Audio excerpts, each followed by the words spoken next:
So welcome back to part 11 of Bloodborne. This time we're going to head into Cainhurst Castle and then do the whole of Cainhurst Castle. Yeah. Anyway, I decided to wait and leave Cainhurst Castle until after Rom because it's far easier and it allows us to get other stuff while we're at it. Instead of it just being get the Cainhurst summon, leave, and then after Rom come back to get the next umbilical cord, I can just get both in one go. So it was just easier to wait, and Cainhurst Castle is quite a difficult area, so I wanted to wait until we was a higher level.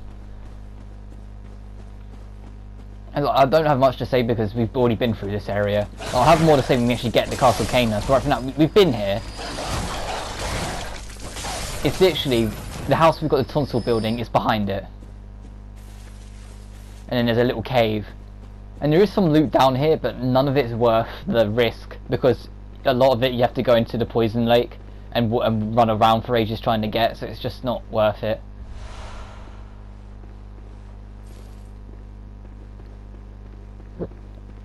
Like that, I think that's gonna suit. That's a drop anyway. I think that's a killing drop, but I can't quite tell from here how it looks. And right, the reason why we're down here is to get the Cainhurst summons, we need to get to the back of Yosefka's clinic, and the back of Yosefka's clinic is attached to a graveyard, and that graveyard is attached to a ridiculously long ladder. This ridiculously long ladder that takes us all the way up. So I'm going to speed up going up there. I was going to play Snake Eater, but it was just easier to do this because Snake Eater has a lot of copyright issues anyway, and I didn't really want to get flagged. Especially because Konami are arseholes anyway.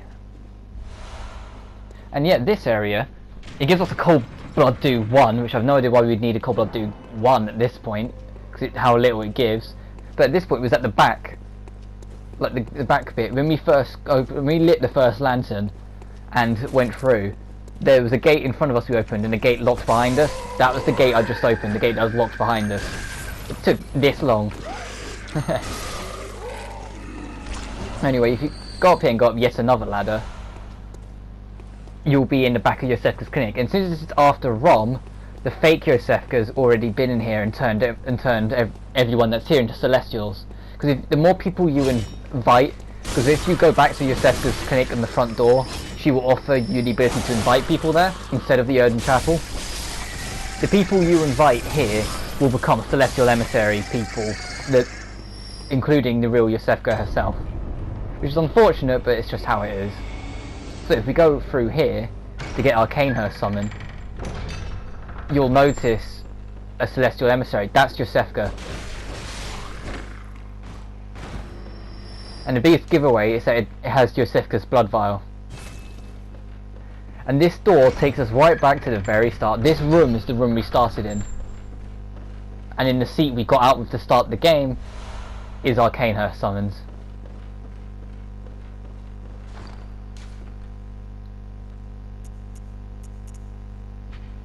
That's me just showing it. It says it approaches at Hemrick Crossing. That's where we'll be going to next, because you have to actually stand in a certain spot for the carriage of the Cainhurst summon, like to come pick you up. But the other thing I'm getting as I kill this Celestial is the Persian Blood Cocktail.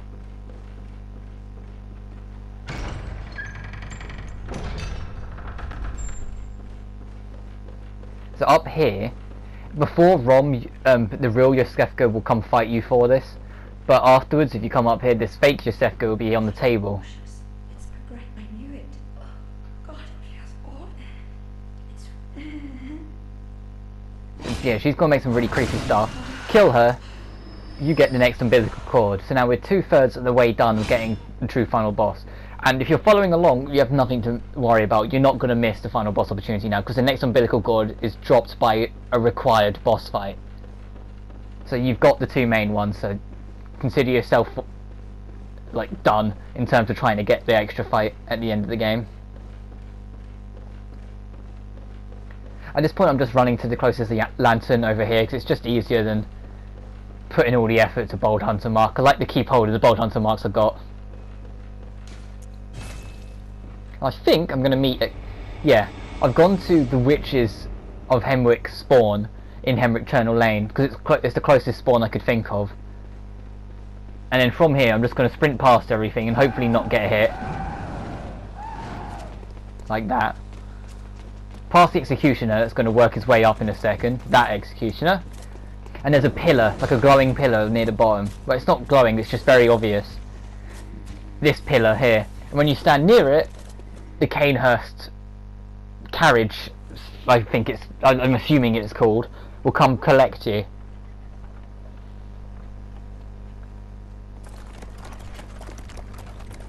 And those horses, they look like horses that are damned, like the undead horses. Look, the horses of the apocalypse, that's what I was looking for there. And you think there'd be someone in here to invite you in, but no. But when the door opens and... there we go. The camera gets stuck behind something and then I just get in.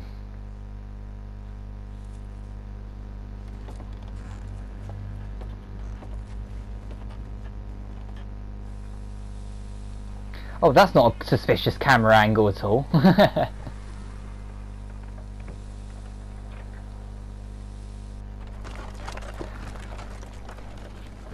So the carriage will take us to Castle Cainhurst, which you can already sort of see in the background, way in the distance.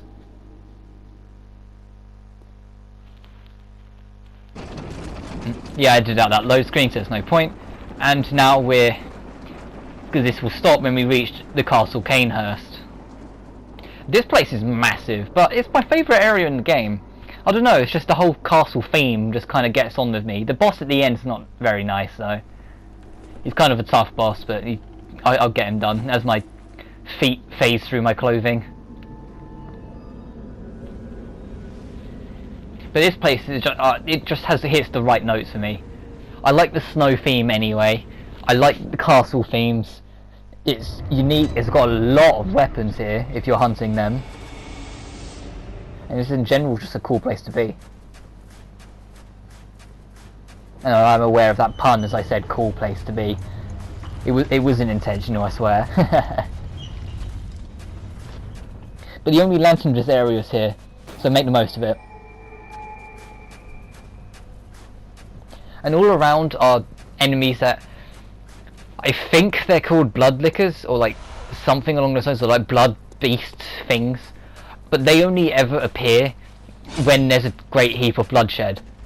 Which is why they're here, because it's to go with the lore of Castle Cainhurst, of the sort of war battle thing that went on between the Vile Bloods and the Executioners, because castle is owned by the Vile Bloods, and the Executioners have sworn themselves to hunting down all the Vile Bloods.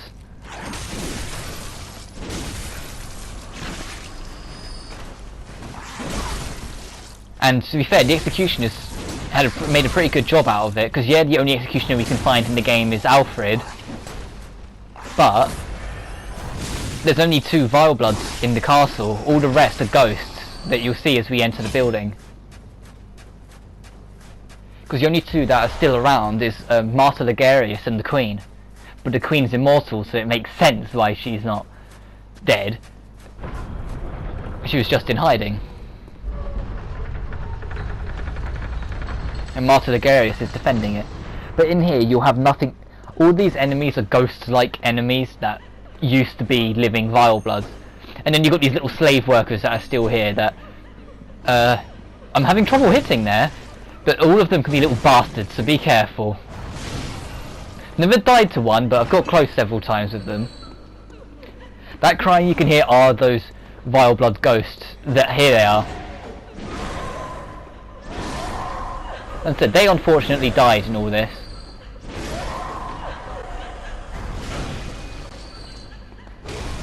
Ow. I am going to be practically cleaning house in this area with all the ghost-like beings. And no, I don't know why you can kill these ghosts, because since they're already dead, but the game's letting me do it, so I'm not arguing. So like, get in the habit of looking everywhere, because there are a lot of stuff you can just miss.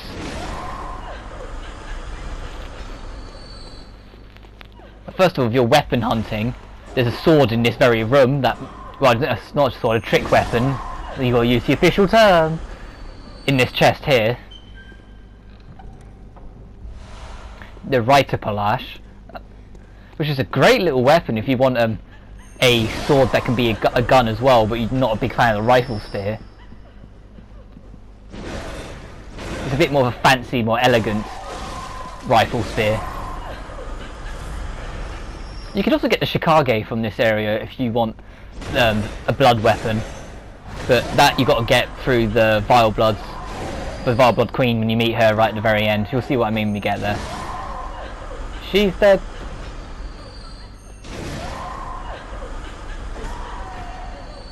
You don't have to do what I'm doing. I'm doing it just because I'm one of those players that likes to just see everything die when I'm playing a video game. If anything drops experience, I want them all to go down.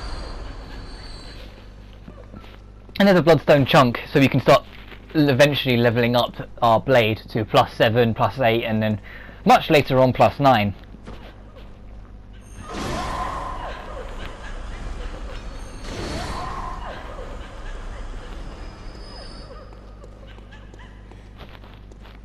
And I get a little bit of satisfaction, because when I first came to this area I was horrendously underleveled, so it is a bit satisfying to going in and just one-shotting a lot of them. When the first time I came through here I had a really tough time, because I was like 20 levels below what I am, because I went to here as soon as I could.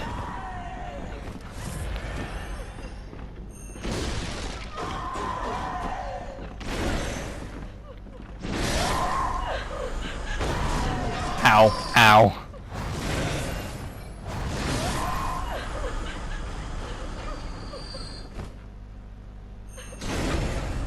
Got you.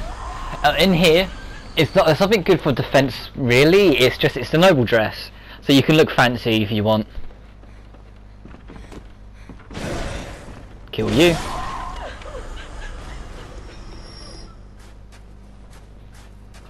Eventually, like, these weird statue vampire-esque creatures will start appearing. Speaking of which, there's one here. Yeah, I can see it, it's just sitting there. And those guys, the only attack that you should be worried of is if they grab you. Their grab attacks are very painful. Well, most grab attacks are, but these ones particularly. So just be careful, don't get cocky with them. If they go to grab you, move. And for some reason, for an enemy that has wings, they don't know how to use them once they land.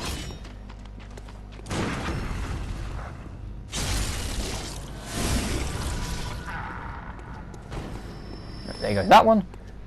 And these guys drop 1,000 blood echoes apiece, so I don't mind. Oh, here's the grab.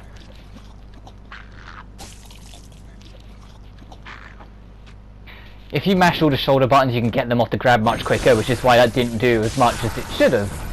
Because they usually get like 3 bites in, but they had 2 bites, but it only registered the damage to the first one because I was quick on the button mashing. This guy's nearly killed me though. Because look how fast this fucker is. For such a little guy, he thinks, oh, he's gonna be harmless, he can fuck you up.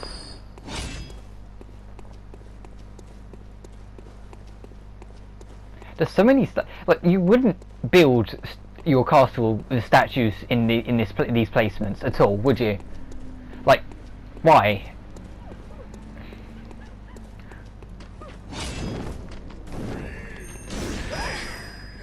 Ow.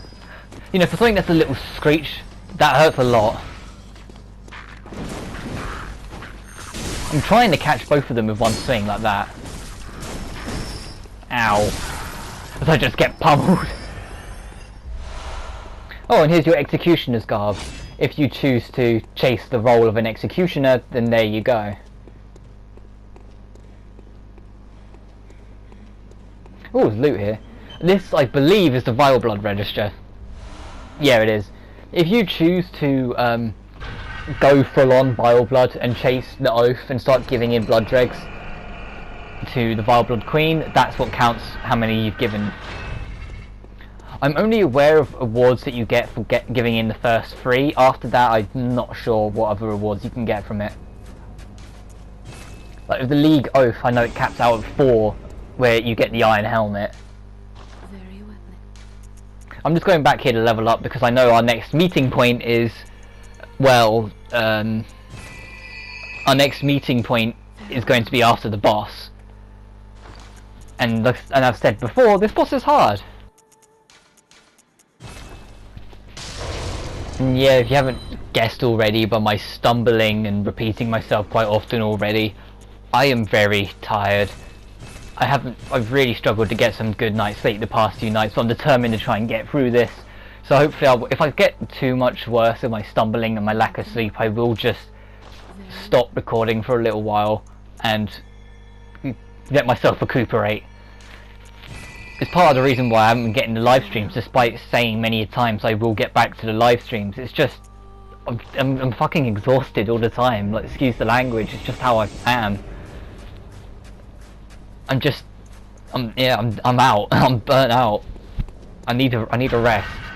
But I haven't been having the best night's sleep in quite a while now, which I'd rather not. I mean, I kind of like having the casual 17-year-old life, but here I am anyway, not sleeping no matter how much I want to, for some stupid reason.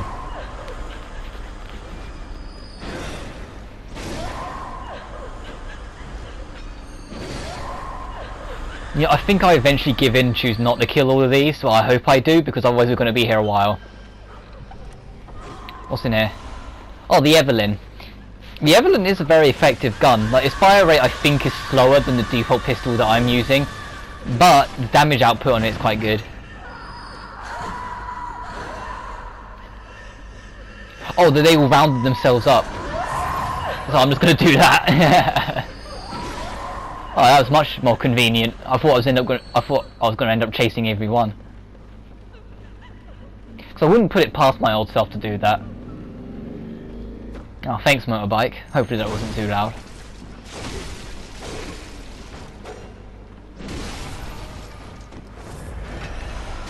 What blood vials? Ow! Ow!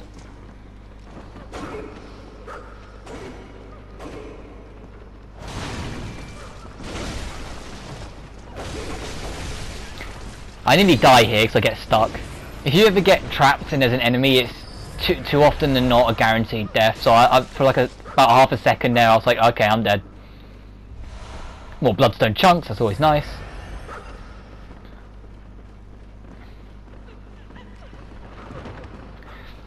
I think I just gave up trying to deal with these little guys. They weren't worth the effort. Yeah, I just left. This place on your first time can be a little bit of a struggle to figure out where you're supposed to go, but just if you're really struggling, follow my lead and you should be fine.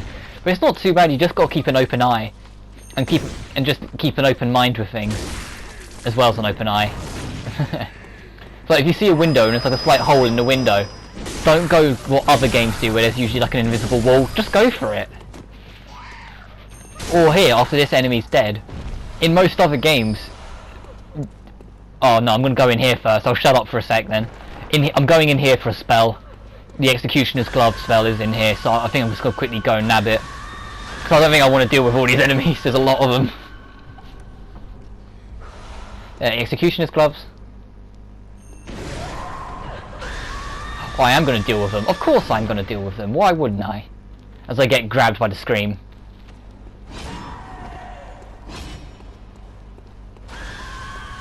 Go on, Rob, just keep moving. Don't keep fighting them. Just go. There. Oh. No, I've passed the door.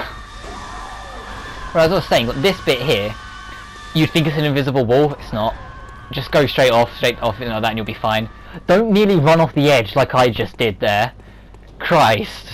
I was expecting that one to jump down, but he doesn't, so I have to put a bullet in him to convince him.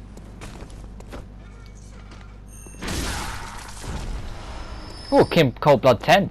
Nice.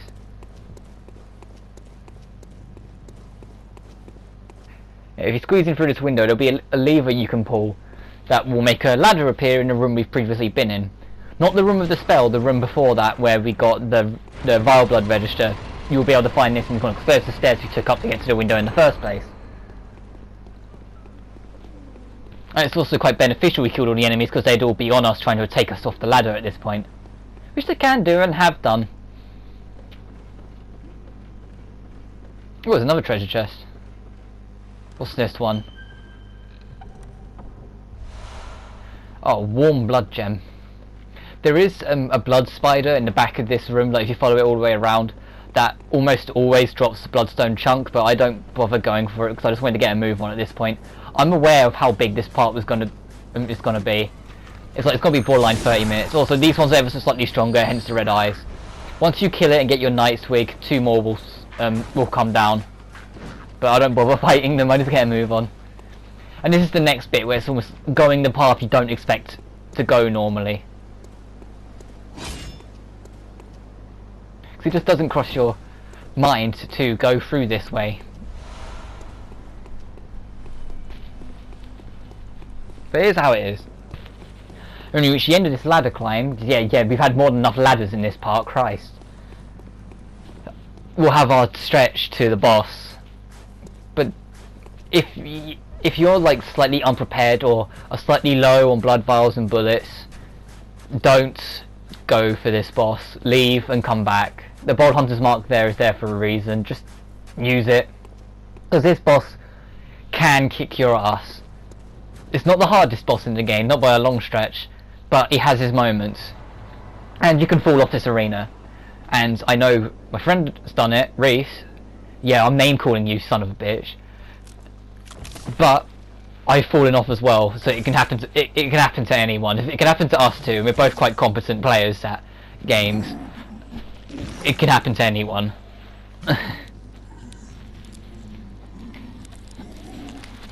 Without meaning to give that much of a shout out to Reese.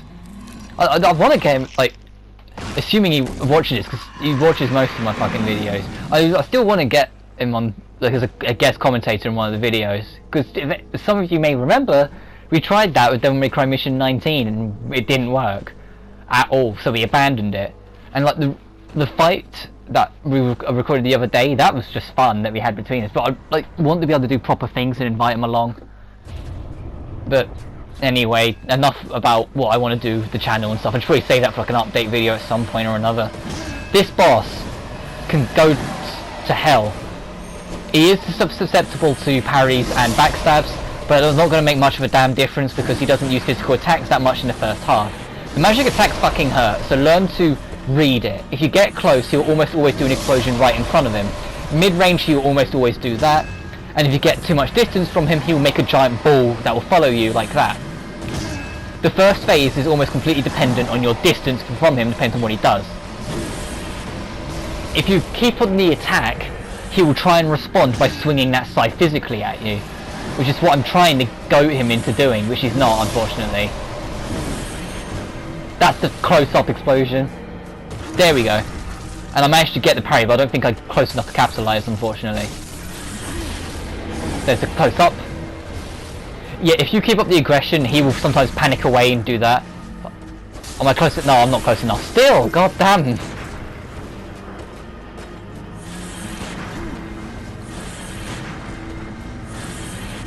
I don't want him to do that. I want him to do a physical attack, which is why I was interrupting it every time. And I still couldn't get the parry. Also, the boss can't fall off the arena. You can, it can't. There's an invisible wall that only applies to the boss. There we go, there's the parry. And the boss scene that plays for Martyr Logarius is called Queen of the Vile Bloods, which doesn't make sense because this guy isn't the Queen. He's the guy defending the Queen. And this boss scene also plays for Queen Yharnam, which gives me the idea that Queen Yharnam is also a Vile Blood, but I don't know. Anyway, when you're in the second phase of the fight, he will start using magic less often and start using that bloody sword. That sword is quick. And so be wary of it because it will strike you down. And I also believe that sword's design is a reference to Demon Souls. I'm not 100% sure because I've never played Demon Souls, but I've heard that it is a very clear-cut reference to one of the weapons you can get in the game. He also has an extra attack he can do in this fight, which I hate, which is where he'll slam that sword into the ground and cause a rain of swords, and you have to break the sword that he slams into the ground to stop the rain of swords, otherwise you'll just die. Also, the sword swings are very hard to fucking parry, and I can parry, like, well, I can parry better than I can in the recording. I had a horrible time parrying anything in this game on the recording run, but the sword swings in general are hard to parry because they come out so quick. There's no warm-up time to go, alright, time to shoot. You just got to predict it. Look, that's quick. I only get the parries because I predict them.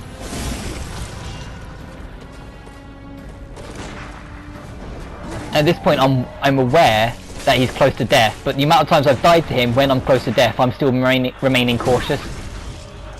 And look at that! I was so annoyed, that was my last bullet. And then this is it. I immediately destroy it because I was not hanging around to let him do that. And that's him trying to capitalise and finish me like near death, like he always fucking does. Thankfully I managed to beat him in one attempt, but there's so many times where he has caught me out near the end because he just becomes really surprisingly aggressive in the last 30 seconds of the fight. Like all the time, so you just gotta keep on him when that happens. When you beat him, don't leave, don't just say, oh I'm done. Pick up the Crown of Illusions over there you can see, and walk over to the throne, wearing the Crown of Illusions. Because that's the only way you're going to be able to go see the Queen of the Vile Bloods in her throne. Because by doing so, you break the illusion by wearing the magic crown.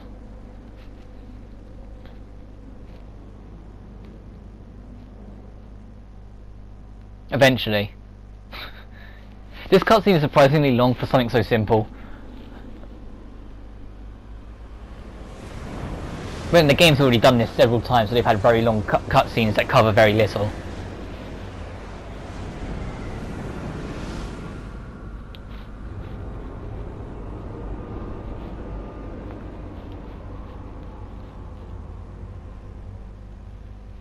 And there's your Vile Blood throne.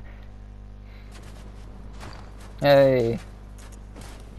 The only thing I'm going, you should be warned of if you end up doing online afterwards, is that there is another oath called the Executioners, which, as previously stated, the Executioners and the Vile Bloods are rivals. If you do online with a friend or try and get any kind of buddy, and you're a Vile Blood and they happen to be an Executioner, they will always join as an invader or adversary, as the game calls it, instead of a buddy, so they can attack you. And because they glow purple, sort of like the Mad Phantoms in Dark Souls 3, where I think they can turn on teammates as well. They can turn on the enemies, but I think they can also turn on teammates.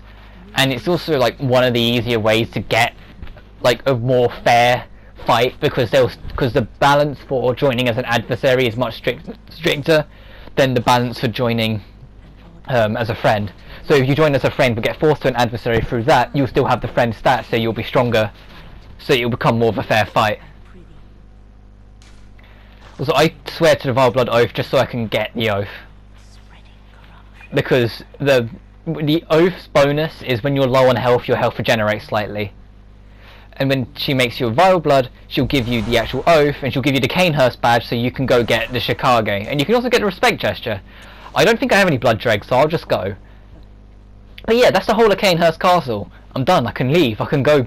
And that's like there's only one more secret area of the game. The rest is main game path. And that last secret area, we won't be able to get access to until we're halfway through Yargul, the Unseen Village. So Yargul will also be split into two parts, like the Forbidden Woods was.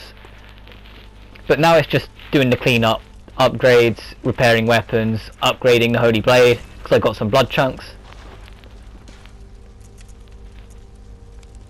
I go to Vile Blood, because the regenerating health is more attractive to me than having extra health in co-op, especially since it's an offline character I'm using anyway. I always scroll through the insight shop, but it almost never changes, so I don't know why I do that. I just do it instinctively.